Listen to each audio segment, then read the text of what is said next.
லேவியர் குல தலைவர்களை நோக்கி, நீங்கள் உங்கள் சகோதரர்களுக்குள் பாடகரை நியமித்து கொள்ளுங்கள். தம்புரு, சுரமண்டலம், கைத்தாளம் முதலிய இசை கருவிகள் முழங்க, மங்கள இசை ஒலிக்க அவர்கள் தங்கள் குரலை உயர்த்தி பாட வேண்டும் என்றார். இவ்வாறு கடவுளின் திருப்பேழையை கொணர்ந்து தாவீது அதற்காக அமைந்திருந்த கூடாரத்தின் நடுவே அதை நிறுவினர். பின் கடவுளின் திருமுன் தகன பலிகளையும் சமாதான பலிகளையும் ஒப்பு கொடுத்தனர். தகன பலிகளையும் சமாதான பலிகளையும் தாவீது ஒப்பு கொடுத்து முடிந்தபின் ஆண்டவரின் திருப்பெயரால் மக்களை ஆசீர்வதித்தார். இது ஆண்டவரின் அருள்வாக்கு. உங்கள் பதிலுரை: ஆண்டவர் திருப்பெயர் என்றென்றும் வாழ்த்த பெறுவதாக. ஆண்டவர் திருப்பெயர் என்றென்றும் வாழ்த்த பெறுவதாக. ஆண்டவர் தம் ஊழியர்களே, அவரை போற்றுங்கள், அவருடைய திருப்பெயரை போற்றுங்கள். ஆண்டவருடைய திருப்பெயர் வாழ்த்த பெறுவதாக, இன்றும் என்றும் வாழ்த்த பெறுவதாக. ஆண்டவர் திருப்பெயர் என்றென்றும் வாழ்த்த பெறுவதாக. கீர்த்திசை முதல் மேற்றிசை வரை ஆண்டவருடைய திருப்பெயர் போற்றப்படுவதாக. மக்களினங்கள் அனைத்திற்கும் ஆண்டவர் மேலானவர். வானங்களையும் விட உயர்ந்தது அவரது மாட்சிமை. ஆண்டவர் திருப்பெயர் என்றென்றும் வாழ்த்த பெறுவதாக. உன்னதத்தில் வீற்றிருந்து வானத்தையும் வையத்தையும் ஊடுருவி பார்க்கும் நம் ஆண்டவராகிய கடவுளைப் போல் வேறு யார் உண்டு? ஆண்டவர் திருப்பெயர் என்றென்றும் வாழ்த்த பெறுவதாக. வறியவனை தரையிலிருந்து தூக்கி விடுகிறார், ஏழையை குப்பை மேட்டிலிருந்து கை தூக்கி விடுகிறார். தலைவர்களிடையே, தம் மக்களை ஆளும் தலைவர்களிடையே அமர்த்துமாறு அவனை கை தூக்கி விடுகிறார். ஆண்டவர் திருப்பெயர் என்றென்றும் வாழ்த்த பெறுவதாக.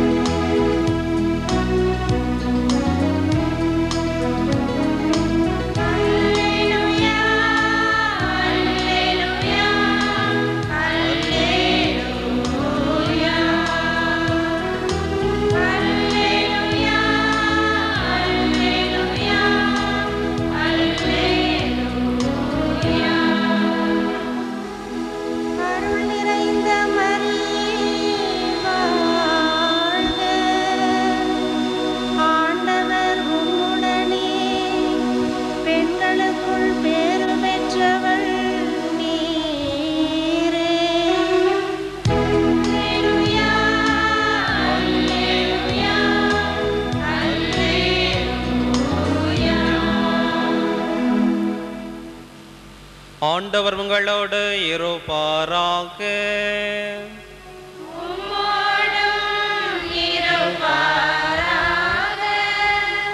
தூய லூக்கா எழுதிய தூய நற்செய்தியிலிருந்து வாசகம்.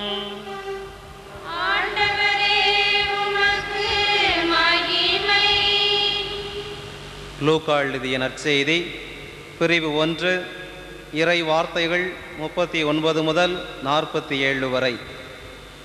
அந்நாட்களில் மரியாள் புறப்பட்டு யூதா மலைநாட்டிலுள்ள ஒரு ஊருக்கு விரைந்து சென்று சக்கரியாவின் வீட்டிற்கு வந்து எலிசபெத்தை வாழ்த்தினாள். மரியாளின் வாழ்த்தை எலிசபெத்து கேட்டவுடனே அவள் வயிற்றினுள்ளே குழந்தை துள்ளியது. எலிசபெத்து தூய ஆவியால் நிரப்ப பெற்று, பெண்களுக்குள் பேறு பெற்றவள் நீரே, உம்முடைய வயிற்றின் கனியும் ஆசிர்வதிக்கப்பட்டதே.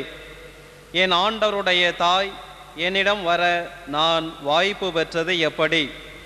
உமது வாழ்த்து என் காதில் ஒலித்ததும் என் வயிற்றினுள்ளே குழந்தை அக்களிப்பால் துள்ளியது.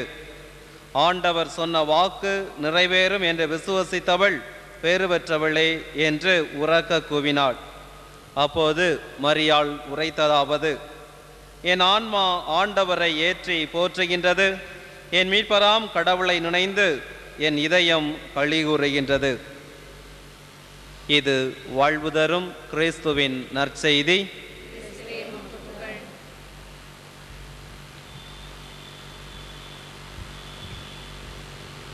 கிறிஸ்து இயேசுவில் அருமையான மக்களே, பெண்களுக்குள் பேறு பெற்றவள் என்று நமது அன்னையை இன்று எலிசபெத்தம்மாள் வாழ்த்துகின்றாள். பெண்களுக்குள் பேறு பெற்றவளாக நமது அன்னையை ஆக்கியது எது என்று கேட்டபொழுது அவளுடைய அன்பு பணிதான் என்பதை நாம் பார்க்கின்றோம். பிறருடைய தேவையிலே உதவி செய்வதற்காக நமது அன்னை மேற்கொண்ட இந்த பயணமானது அன்பு பயணமாகவும் அவள் செய்த ஒரு பணியானது அன்பு பணியாகவும் அமைந்தது.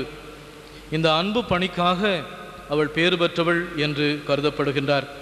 அதே போன்றுதான் கிறிஸ்துவ மக்களாகிய நாமும் இந்த உலகத்திலே பேறு பெற்றவர்களாக கருதப்பட வேண்டும் என்றால் நம்முடைய அன்னையை பின்பற்றி நாம் அனைவரும் அன்பு பணி செய்ய வேண்டும். இந்த உலகத்திலே தேவையில் உள்ளோருக்கு உதவிக்கரம் நீட்டுவதுதான் அன்பு பணி என்று அழைக்கப்படுகிறது. இந்த அன்புக்காக நீண்ட பயணங்களை மேற்கொள்வதும் சிரமங்களை மேற்கொள்வதும் அதனால் அன்பை வெளிப்படுத்தி பிறருக்கு உதவிக்கரம் நீட்டுவதும் நம்முடைய கிறிஸ்துவ கடமை என்பதை மறவாது நமது அன்னையின் முன்மாதிரியை பின்பற்றி நாமும் ஒருவருக்கு ஒருவர் அன்பு பணிவிடை செய்து உலகத்திலே பேறு பெற்றவர்களாக கருதப்படுவோமாக. ஆமென்.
சகோதரிகளே, நாம் ஒப்புக்கொடுக்கும் இத்திருப்பலி எல்லாம் வல்ல நம் தந்தையாகிய இறைவனுக்கு ஏற்றதாகும்படி ஜெபியுங்கள்.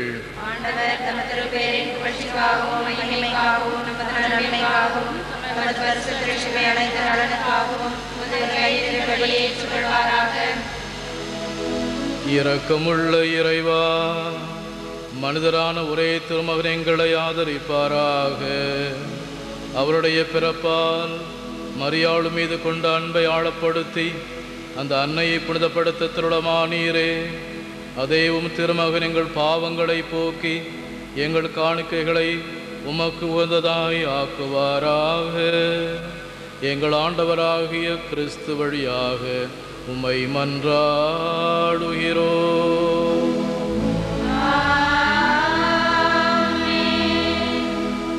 ஆண்டவர் உங்களோடு இருப்பாராக.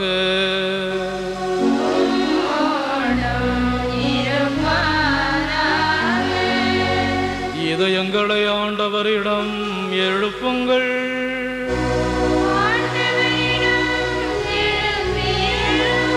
நம் இறைவனாகிய ஆண்டவருக்கு நன்றி கூறுவோம்.